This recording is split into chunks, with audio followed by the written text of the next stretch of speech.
it looks like online we have Christina DeWar, Maddie Scott, and Mel Fisher, and MCAT.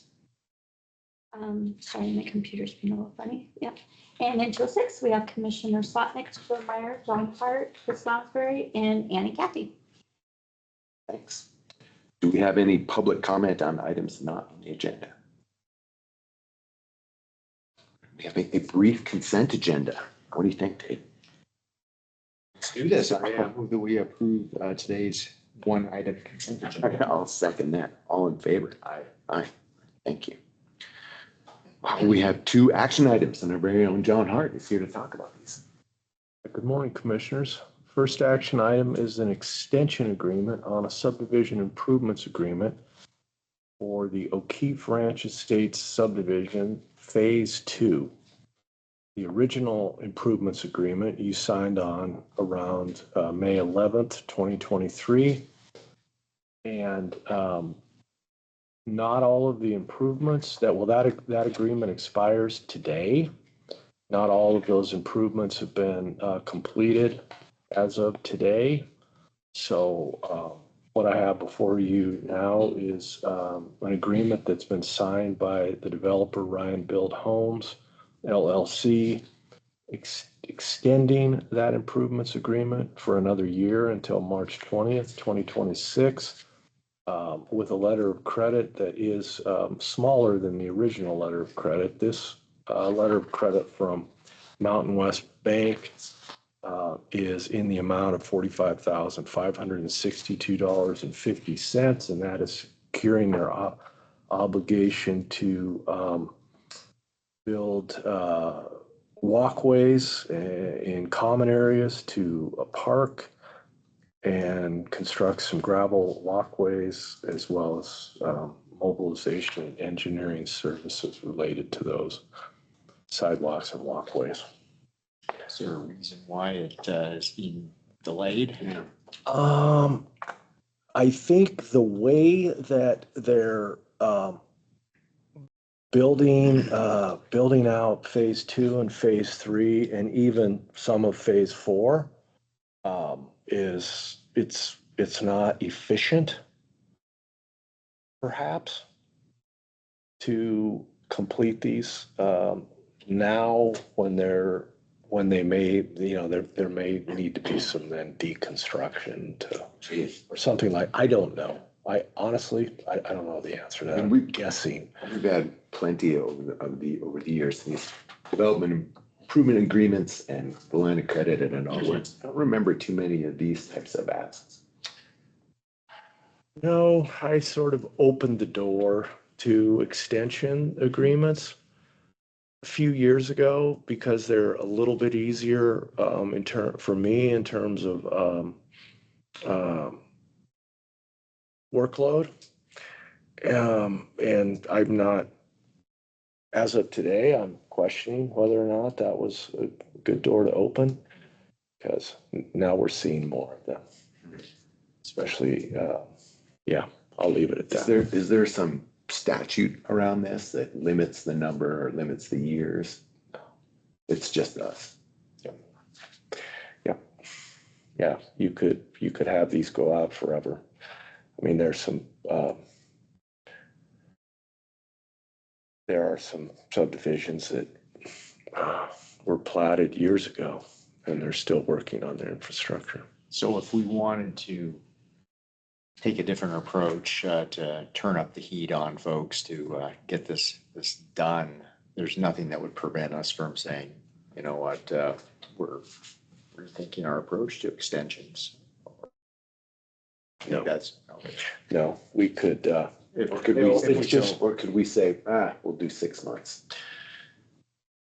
We could limit the duration. We could say no. We could say, what do you want? If we said no, then we would be in the position of we have to take the money and do the work ourselves, which is which may not be. Yeah. This is really small. This requires far less. Taxpayer. I mean, $45,000 in the world of infrastructure is so small. Right. Why do you need a year?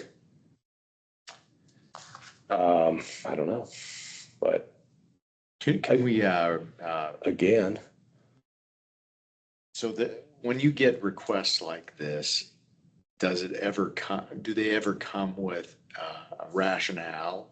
Or they're just saying, we want an extension? no, to be honest with you, when I saw that this, the original improvements agreement was coming due on March 20th, I noticed that in February. It was sort of in between two different vacations that I had.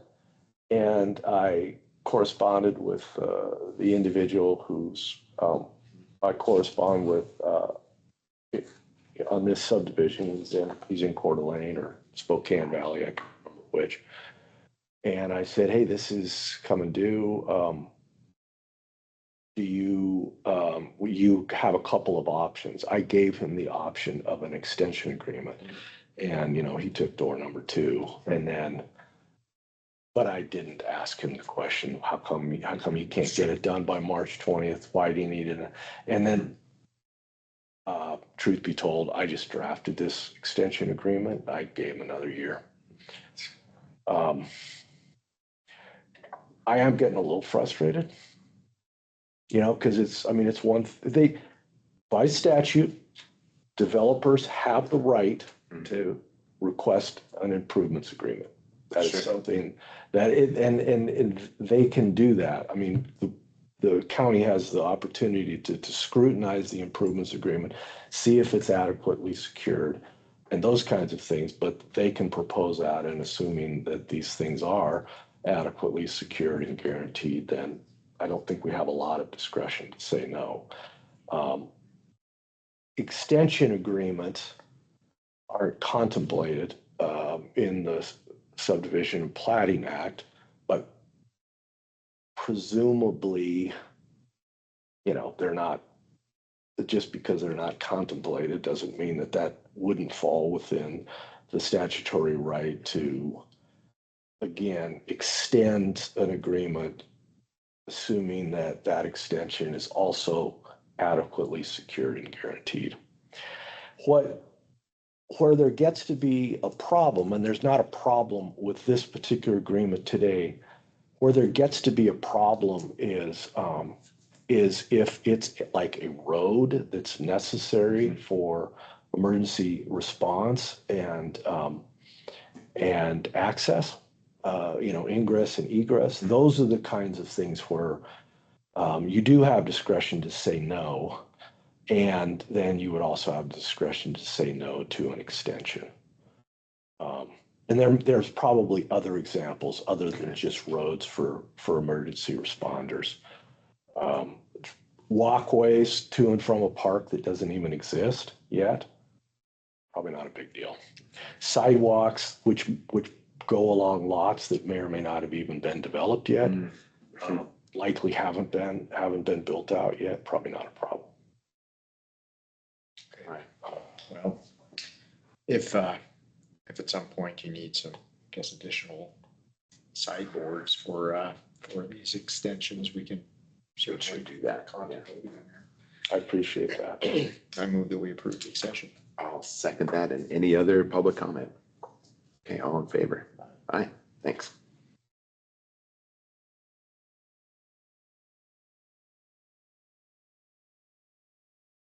Stormwater easement. Yeah. You likely won't recall, but in about 2021, Missoula County assigned a stormwater drainage easement that it held in the lower Miller Creek area, involving stormwater outfalls into the Bitterroot River. You assigned an easement to the city because much of that land has been annexed by the city, and even the land that hasn't been annexed by the city in that part of the county, the city has a stormwater management system that maintain and manage. And that was in 2021, it seemed logical to assign that drainage easement to the city, and they've taken it over and incorporated it into their stormwater management system. The city recently discovered a second easement in this same general area. Some property, it's on private land to what would be the west of Lower Miller Creek Road, and again into the Bitterroot River. Somewhat upstream of the Rio Vista subdivision, pretty close to Walmart in that area, that large church that's on Lower Miller Creek. And the city has, through their stormwater utility and the city attorney's office, asked the county to assign another stormwater, that second stormwater easement to the city so that they can, they're in the process of doing some upgrades and want to make sure that they control that easement while they do these upgrades.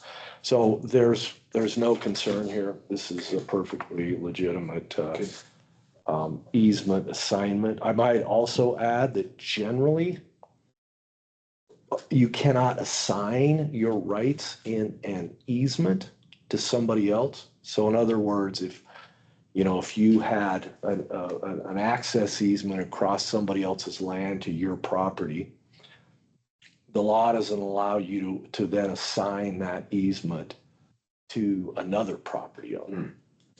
That another property owner's got to go back to the original and get their own easement. Public utility easements are one of the few exceptions to that common law rule. So that is why Missoula County doesn't have to go back to the landowner and ask for permission to assign this easement to the city. It's going from one public, it's a public utility easement from one public entity to another.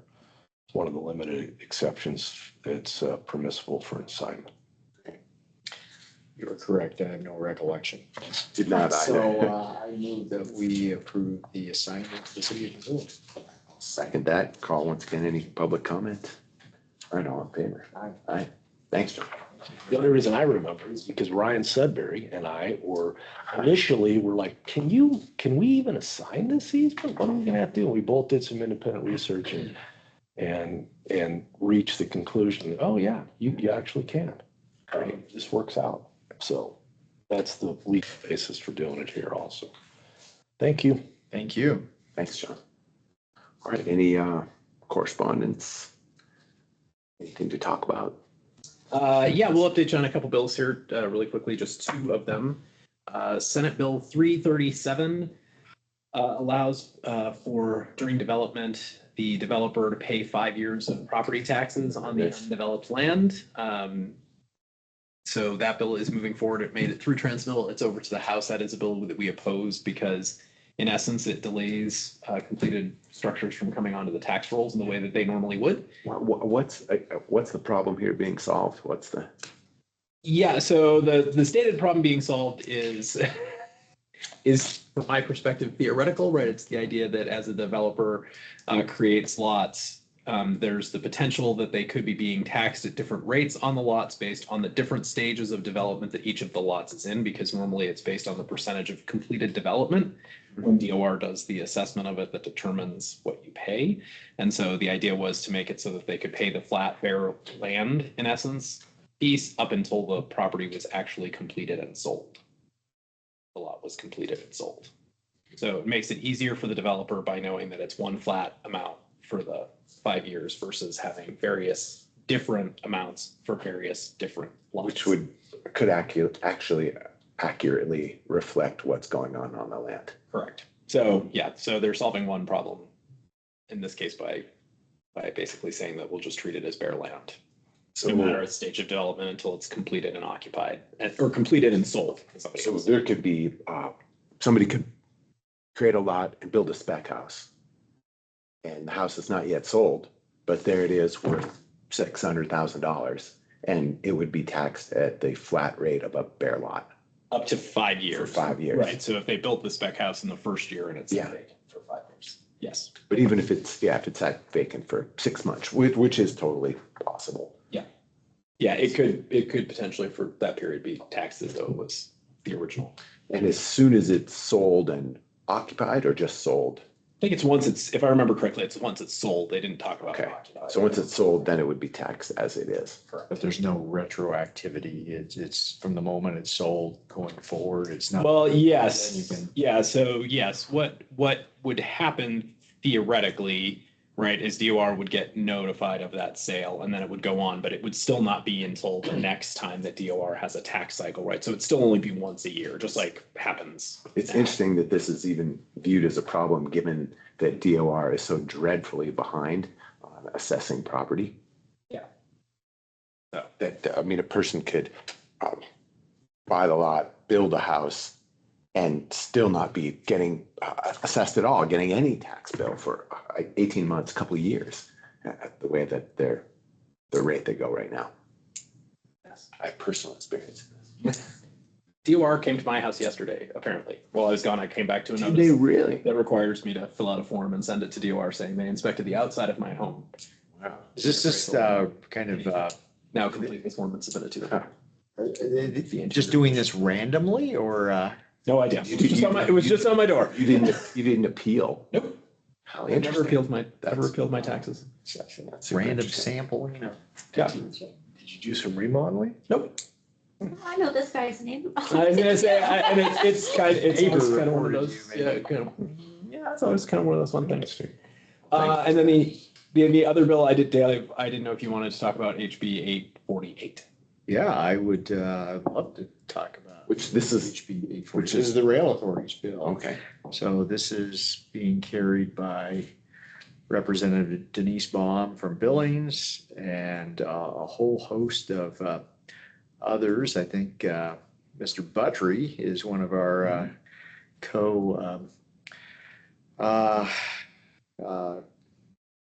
Sponsor? Co-sponsors, yes. So HB 848, what will it do? It will basically create a new fund called the Big Sky Rail Fund here in the state of Montana, or account, I should say. And into that account would be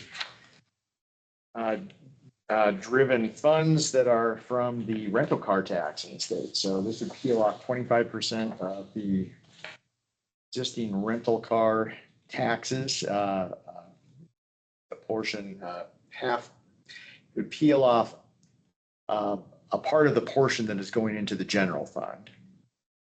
25% of the total overall that is collected from rental cars tax, which would be about 2.5 million. And this would be directed towards the rail authority and its work here in the state of Montana. Programmatically providing match for non-federal match for federal grants and also for administration of the rail authority. So I would love the support of Missoula County for this as a member county of the rail authority. Sure. Yeah. I'm not sure what we do next. So somebody will need to draft what they want the message of support to look like. I could probably do that. I was gonna say, and it seems like Dave might be the. Since this is a revenue bill, it has yet to have a hearing. It was just introduced yesterday. It needs to get through committee with executive action and action on the floor. committee? Yet to be determined. But this needs to get transmitted by April 4th, I believe, is when the for these sorts of bills Yes. of The deadline. Revenue rapidly bills, approaching yes. for revenue bills, yes. So that is that. The last one was Senate Bill 428, which is the speed limit bill that Senator Curdy is carrying for us. That has transmitted over to the House. It is scheduled to have its hearing on the 24th, so next week. So we'll work on seeing if we can make a staff member available again to testify on behalf of that one. Where bill is moving along. Okay, does it have broad support? It passed very handily in the Senate with minor opposition from the Rs, none of whom stood up and talked about it, but some of whom just voted against it. So, Great. hopefully we'll have a good hearing in the House. And those are all the ones I have for today. Awesome. Great. Well, thanks. Thanks, everybody. Thank you. We'll be done. Yeah. Goodbye.